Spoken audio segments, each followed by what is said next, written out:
So, will AI take my job? Let's be honest, it's the number one question on pretty much everyone's mind. And for a really good reason. It absolutely feels like we are standing on the edge of some massive shift. But is it an apocalypse for workers, or is it the start of a whole new way of working? Let's dive in and really unpack what's going on here. Okay, so on one side of this debate, you have some pretty stark warnings. Take economist Anton Kornick. He argues that once we hit that point of artificial general intelligence, AGI, it could replace just massive numbers of workers. And that could drive down wages and throw our entire social order into a tailspin. I mean, that's a serious, serious concern coming from a leading expert. But then you flip the coin over, and you've got people like OpenAI's Sam Altman. His whole point is, look at history. Every single major tech shift, from the printing press to the internet, came with these same predictions of mass unemployment. And it never actually happened. Now, the argument isn't that nothing will change. Of course it will. The argument is that jobs will evolve, not just, disappear. So you've got these two completely different visions for our future. To get past all the speculation, we have to stop asking if AI will have an impact, and we need to start asking how. How is it actually changing our economy from the inside out? So let's start with section one. We really need to understand what makes this thing tick. What is AI's economic engine?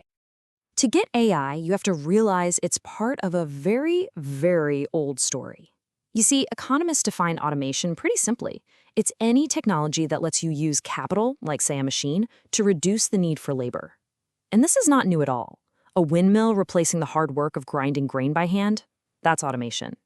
AI is just the newest and maybe the most powerful chapter in the super long history. So how does AI actually do it? Well, at its very core, you can think of AI as a prediction machine. It takes in just massive amounts of training data, runs it through an algorithm to create a model, and that model gets very, very good at making a prediction. And then that prediction triggers an action. It doesn't matter if it's predicting the next word you're going to type or predicting the fastest way to route a package. That simple loop is how AI automates things. Okay, but wait a second. This leads to a really important question.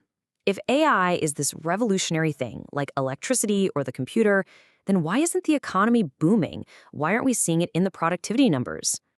Well, this is something called the productivity paradox. Believe it or not, back in 1987, an economist famously said you could see the computer age everywhere, but in the productivity stats. It actually took decades and the arrival of a key piece of the puzzle, the internet, for businesses to finally figure out how to restructure and unlock the PC's true power. We might be in that same kind of in-between moment with AI right now. So if the big impact is still coming, who's actually exposed? That brings us to section two. And honestly, this is probably the single most important idea in this entire debate. Here's the key. You ready? AI isn't coming for your job title. It's coming for specific tasks you do within your job. Think about it. An airplane pilot's job wasn't eliminated by autopilot, right? That technology just automated one task, cruising in altitude. And that freed up the pilot to focus on much more complex work, like taking off, landing, and managing the whole flight. That distinction, it is everything. And looking at it this way reveals some really surprising data. As you can see from this chart, AI exposure isn't just a straight line. It's actually highest in the lower middle of the pay scale, but also at the very, very top. So what is going on there? Why are both, say, bookkeepers and senior financial analysts so exposed? The answer really comes down to one word: complexity. For low complexity routine tasks, AI is probably going to be a substitute. It does the task for you. But for high complexity tasks, AI becomes a complement. It's a powerful tool that helps you do the task better. So while AI might substitute for something like routine data entry, it can complement a judge by helping them sift through mountains of legal documents for a complex ruling. See the difference? So that task level impact is pretty clear, but the story gets so much bigger. Moving into section 3, we can see how AI is forcing us to question the fundamental rules of our economy. It really all boils down to 3 huge unanswered questions. Number 1, who owns all the data these AIs are trained on? 2, who's liable when an AI makes a critical, maybe even dangerous mistake?